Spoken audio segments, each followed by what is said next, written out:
Students, welcome back to my class. So today we are going to discuss about the post translational modifications. Okay, അപ്പോൾ നമ്മൾ കഴിഞ്ഞ ക്ലാസ്സിൽ എന്താണ് translation, protein synthesis എന്താണെന്ന് പറഞ്ഞിട്ടുണ്ടായിരുന്നു, detail ആയിട്ട് പറഞ്ഞിട്ടുണ്ടായിരുന്നു. അപ്പോൾ ഈ ജീൻ എക്സ്പ്രഷൻ്റെ ലാസ്റ്റ് സ്റ്റെപ്പ് എന്ന് വേണമെങ്കിൽ പറയാം ഈ പോസ്റ്റ് ട്രാൻസ്ലേഷൻ മോഡിഫിക്കേഷനെ.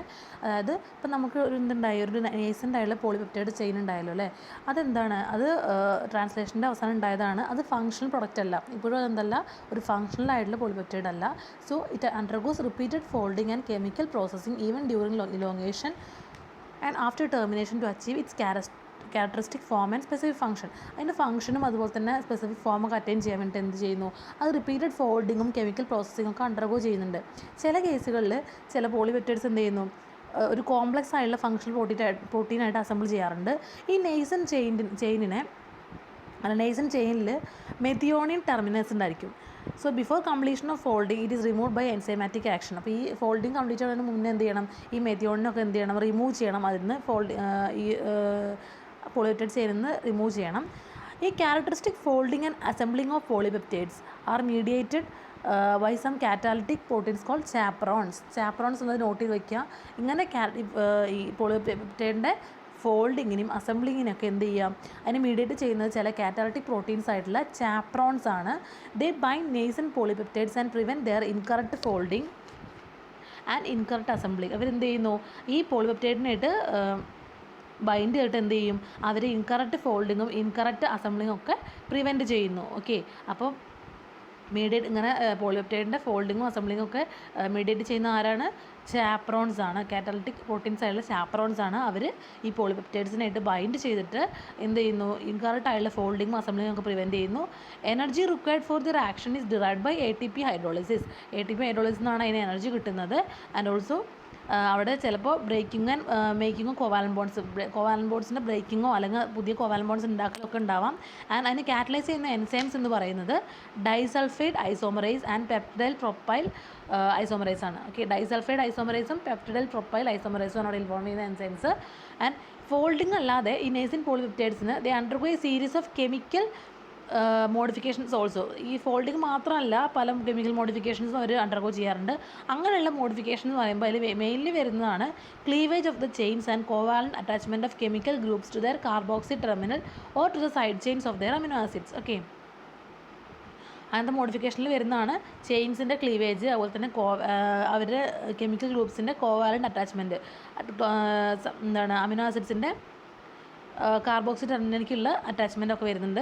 മെഥിലേഷൻ, ഫോസ്ഫോറിലേഷൻ, അസെറ്റിലേഷൻ, അതുപോലെ തന്നെ ഹൈഡ്രോക്സിലേഷൻ, ഗ്ലൈക്കോസിലേഷൻ എക്സെട്ര. അതൊക്കെ എന്താണ്, കോമണസ്റ്റ് ആയിട്ടുള്ള കെമിക്കൽ മോഡിഫിക്കേഷൻസ് ആണ്. അങ്ങനെയൊക്കെ ഈ ഇതിലൊക്കെ കെമിക്കൽ മോഡിഫിക്കേഷൻസ് ഉണ്ടാവും. And cleavage of the peptide chain involves trimming of terminal amino acids, removal of internal peptides. അപ്പോൾ എന്തൊക്കെയാണ് ഈ പെപ്റ്റൈഡ് ചെയിനിൻ്റെ ക്ലീവേജിൽ വരുന്നതെന്ന് പറയുന്നത്, involve trimming of terminal amino ആസിഡ്സിന് ട്രിം ചെയ്യൽ, അതുപോലെ തന്നെ ഇൻറ്റേർണൽ പെപ്റ്റൈഡ്സിനെ റിമൂവ് ചെയ്യൽ. And cleavage is commonly associated with the activation of inactive precursor proteins. Okay, cleavage എന്ന് പറയുമ്പോൾ അവിടെ ഇനാക്റ്റീവ് ആയിട്ടുള്ള പ്രിക്കഴ്സർ പ്രോട്ടീൻസിനെ ആക്ടിവേറ്റ് ചെയ്തിട്ടാണ് എന്തുണ്ടാകുന്നത്, ക്ലീവേജ് ഉണ്ടാകുന്നത്. പിന്നെ chaperones and folding of polypeptides. ചാപ്രോൺസും അതിലെ ഫോൾഡിങ്ങിനുള്ള ഫംഗ്ഷനാണ് പറയുന്നത്. Chaperones or also called molecular chaperones എന്ന് പറയും. അവർ സ്പെഷ്യലൈസ്ഡ് ആയിട്ടുള്ള പ്രോട്ടീൻസ് ആണ്.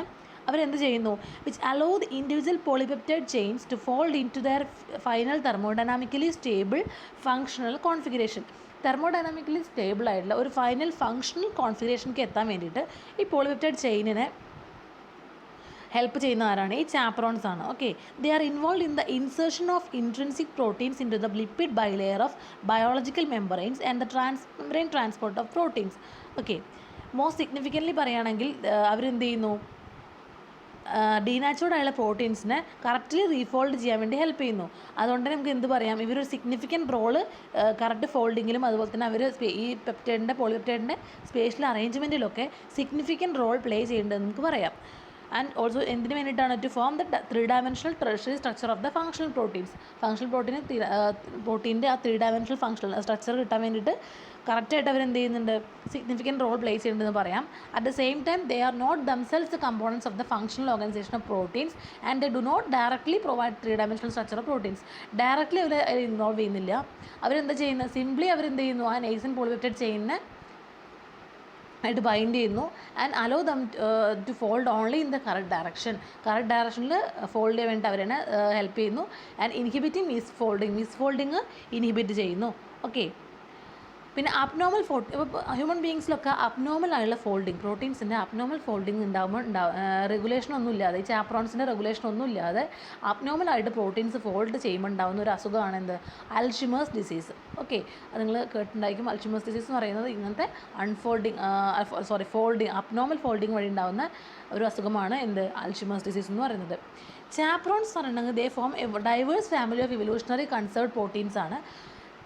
Some of them are sensitive to heat shock, അതുപോലെ തന്നെ hence they are also called heat shock proteins. അതിലുള്ള മിക്കവാറും എന്താണ്, ഹീറ്റ് സെൻസിറ്റീവ് ആണ്, ഹീറ്റ് ഷോക്കിന് സെൻസിറ്റീവ് ആണ്. അതുകൊണ്ട് തന്നെ അവരാണ് ഹീറ്റ് ഷോക്ക് പ്രോട്ടീൻസ് അല്ലെങ്കിൽ HSPs എന്ന് പറയാറുണ്ട്.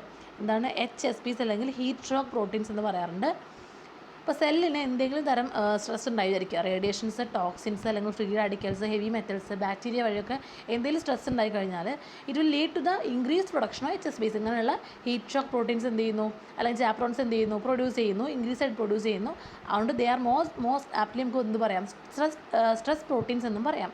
Okay, usually concentration of chaperones എന്ന് പറയുന്നത് it increase in protein production increase ചെയ്യുന്ന വെച്ചിട്ടാണ് ചാപ്രോണിൻ്റെ കോൺസെൻട്രേഷൻ ഇൻക്രീസ് ചെയ്യുന്നത്. മോളിക്കുലർ വെയ്റ്റിനെ ബേസ് ചെയ്തിട്ട് several families of HSPs recognise ചെയ്തിട്ടുണ്ട്. അതിൽ വരുന്നതാണ് HSP10, HSP60, HSP70 and HSP90. Okay, ഇതൊക്കെ ഒരു മോളിക്കുലർ വെയ്റ്റിനെ ബേസ് ചെയ്തിട്ടാണ്. ഈ നമ്പേഴ്സ് എന്ന് പറയുന്നത് molecular weight in kilo daltons ആണ് കാണിക്കുന്നത്. ഓക്കെ, ഓഫ് ദീസ് HSP60 ആണ് HSP60 is called as chaperonin. Okay, HSP60 is known as chaperonin and it is a well studied chaperone ആണ് HSP60 എന്ന് പറയുന്നത്. അത് ബാക്ടീരിയയിൽ, അതുപോലെ തന്നെ യൂക്കാരിയോട്ടിക് സൈറ്റോസോളിൽ, ക്ലോറോപ്ലാസ്റ്റിൽ, മൈറ്റോകോൺഡ്രിയയിലൊക്കെ എന്ത് കാണാം, ഈ HSP60 കാണുന്നുണ്ട്. It's also known as chaperonin എന്ന് പറയുന്നു. In general, HSP60 and HSP70 stabilize unfolded or partially folded polypeptide chains. 1670 എന്താ ചെയ്യുന്നത്, അൺഫോൾഡ് അല്ലെങ്കിൽ പാർഷ്യലി ഫോൾഡഡ് ആയുള്ള ചെയിൻസിനെ സ്റ്റെബിലൈസ് ചെയ്യുന്നു, ഡിറ്റർമൈൻ ദ ഫേറ്റ് ഓഫ് പ്രോട്ടീൻസിൻ്റെ ഫേറ്റിനെ ഡിറ്റർമൈൻ ചെയ്യുന്നു and regulate their assembly and controlled switching between active and inactive configurations. അവരുടെ അസംബ്ലി കറക്റ്റായുള്ള അസംബ്ലിനെ, അതുപോലെ തന്നെ കൺട്രോൾഡ് സ്വിച്ചിങ്ങിനൊക്കെ എന്ത് ചെയ്യുന്നു, ആക്റ്റീവ് ആൻഡ് ഇനാക്റ്റീവ് കോൺഫിഗറേഷൻ തമ്മിലൊരു സ്വിച്ചിങ് ഉണ്ടാക്കിയല്ലോ, അതിനൊക്കെ റെഗുലേറ്റ് ചെയ്യുന്നു ഇവർ. ഓക്കെ, സോ അത്രയാണ് പോസ്റ്റ് ട്രാൻസ്ലേഷൻ മോഡിഫിക്കേഷൻ. ട്രാൻസ്ലേഷൻ കഴിഞ്ഞ് കഴിഞ്ഞാൽ പോളിപെപ്റ്റൈഡ് ചെയിൻ ഉണ്ടാകുന്ന പ്രോസസ്സിംഗ് ആണ് പറഞ്ഞത്, മോഡിഫിക്കേഷൻസ് ആണ് പറഞ്ഞത്, അതിൽ ചാപ്രോൺസിൻ്റെ റോളാണ് പറഞ്ഞത്. ഓക്കെ, അത്രയാണ് ക്ലാസ്സിലായിട്ട് പറയാനുള്ളത്. Thank you.